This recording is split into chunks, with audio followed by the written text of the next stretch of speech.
नमस्कार मित्रांनो. आपल्याला सूक्ष्म खेळायचं आहे. उदाहरणासाठी तिच्यासमोर दुसऱ्या मुलीसोबत जाणं, बोलणं टाळा. पण सोशल मीडियावर तुमच्या सोशल ग्रुप वाढवा. फोटोमध्ये इतर आकर्षक व्यक्तीसोबत मजा करताना फोटो पोस्ट करा. याने तिच्या डोक्यात प्रश्न येईल, तू माझ्याशिवाय कोणासोबत एवढा मजेत आहे. दुसरा सूक्ष्म मार्ग, तिच्यासोबत बोलताना दुसऱ्या कोणाचा उल्लेख करा. जसं की काल ऑफिसमध्ये एक गमतीशीर चर्चा झाली होती आणि लगेच विषय बदलला. यामुळे तिला उत्सुकता लागेल की तिचा मेंदू रिकाम्या जागेत भीतीने भरेल. सायकोलॉजी सोपी आहे. जे सहज मिळतं त्याची कदर कमी असते. जेव्हा तिला वाटेल की तुम्ही दुसऱ्याकडे लक्ष देताय तेव्हा तिला स्पर्धा जाणवेल आणि तिला स्पर्धा जाणवली की त्या गोष्टींसाठी दुप्पट लढते.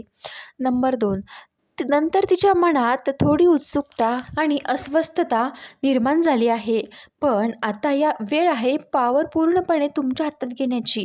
नंबर 3, मी तुम्हाला शिकवणार आहे की एकदा ती तुम्हाला परत मिळवण्यासाठी प्रयत्न करू लागल्यावर तुम्ही कंट्रोल कसा स्वतःकडे ठेवायचा. मित्रांनो, पॉवर तुमच्या हातात घ्या. जेव्हा तुम्ही नात्यात सतत उपलब्ध असतात तेव्हा सर्व पॉवर तिच्याकडे असते. पण आता हे गणित उलटं करायचं आहे. सुरुवात करा थोडं अनुपलब्ध राहण्यापासून. आधी इन्स्टंट रिप्लाय द्यायचा, आता वेळ घ्या. तिला इग्नोर नाही करायचं, फक्त दाखवायचं की तुमचं आयुष्य तिच्याभोवती फिरत नाही. दुसरा निर्णय तुमच्या हातात घ्या. आधी तुला काय हवंय असं विचारायचं. आता आपण उद्या 6 वाजता भेटू असं ठामपणे बोला. जेव्हा तुम्ही आत्मविश्वासाने निर्णय घेता तेव्हा तिला जाणवतं की तुम्ही कंट्रोलमध्ये आहात. आणि सर्वात महत्त्वाचं, स्वतःचा विकास दाखवा. जिम, काम, नवीन स्किल काहीतरी करा ज्यामुळे तुमची व्हॅल्यू वाढेल. तिच्या लक्षात आलं पाहिजे की तुम्ही अपग्रेड होताय आणि तुम्हाला गमावणं म्हणजे ती एक मौल्यवान गोष्ट गमावत आहे. सायकोलॉजी स्पष्ट आहे. जेव्हा तुम्ही चेस करणं थांबवता तेव्हा तीच तुम्हाला चेस करायला लागते, कारण तिच्या हातातून कंट्रोल निसटल्याची भीती सर्वात जास्त असते. आता तिला चेस करण्याची सुरुवात झाली आहे, पण हे कायम राहणार नाही.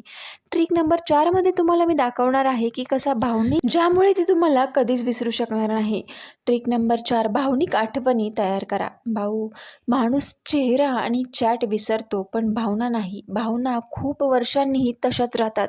तुम्हाला तिला असे क्षण द्यायचे आहेत जे तिच्यासाठी भावनांमध्ये खोलवर कोरले जातील. उदाहरणार्थ, एखादं रँडम गाणं गायचं किंवा अशी जागा दाखवायची जी फक्त तुम्हा दोघांची सिक्रेट स्पॉट बनेल. सायकोलॉजी सांगते, जेव्हा एखादी व्यक्ती एका भावनिक क्षणाशी जोडली जाते ना, तेव्हा ती त्या क्षणाशी कायमची जोडली जाते. त्यामुळे संवाद कमी झाला तरी त्या भावनिक आठवणी तिला परत तुमच्याकडे खेचतील. पण लक्षात ठेवा, हे दुर्मिळ ठेवा. रोज खास गोष्टी केल्या तर त्या सामान्य होतात. तुम्ही ज्या दिवशी असे क्षण देता त्या दिवशी तिला वाटायला पाहिजे, आजचा दिवस मी कधीच विसरणार नाही. ट्रिक नंबर 4 मध्ये भावनिक नातं तयार झालं आहे. आता आपण अंतिम स्टेप बाकी आहे. ट्रिक नंबर 5 मध्ये मी तुम्हाला शिकवणार आहे की तुम्ही तुमच्या दुर्मिळ उपलब्धतेने तिच्या मनात तुम्हाला गमावण्याची भीती, आकर्षण कसं निर्माण करायचं. त्यासाठी तुम्ही स्वतःला दुर्मिळ बनवलं पाहिजे. नेहमी उपलब्ध राहू नका. तुमचं आयुष्य थोडं रहस्यमय ठेवा. जेव्हा तिला वाटेल की तो आता थोडा वेगळा वागतोय तेव्हा तिच्या मनात ही कमतरतेची मानसिकता तयार होते. ताकद अशी आहे की ती तुम्हाला गमावू नये म्हणून दुप्पट प्रयत्न करेल. पण इथं संतुलन महत्त्वाचं आहे. जास्त अंतर ठेवलं तर ती सोडून देईल आणि खूप जवळ गेलात तर तुम्हाला गृहीत धरायला लागेल. हे तंत्र एकदा शिकलात तर तुमचा गेम हातात येईल. शेवटी एक गोष्ट लक्षात ठेवा, या खेळात जिंकण्यासाठी सगळ्यात आधी स्वतःला जिंकावं लागतं. जेव्हा तुम्ही स्वतःची किंमत ओळखता तेव्हा आणि स्वतःवर नियंत्रण ठेवतात तेव्हा इतर लोक तुमची कदर करतात, तुम्हाला दुप्पट समजतात. आजपासून कोणाला तुमची किंमत समजून देण्यासाठी त्यांच्या मागे लागू नका. तुम्ही कोण आहात, काय आहात हे तुमच्या वागण्यातून तिला कळू द्या. कारण ही तर खरी ताकद आहे की ती तुमच्यासोबत राहते. खरी ताकद ती आहे की ती तुम्हाला गमावण्याच्या भीतीने कधीही तुमच्यापासून दूर जाणार नाही. मित्रांनो, ती हिंमत देखील करत नाही. गेम तुमच्या हातात आहे. खेळ सुरू करा.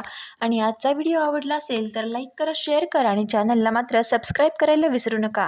व्हिडिओ पूर्ण पाहिल्याबद्दल तुम्हा सर्वांचे मनापासून धन्यवाद आणि असंच आपल्या चॅनलला भरभरून प्रेम द्या अशी तुम्हा सर्वांना विनंती करते.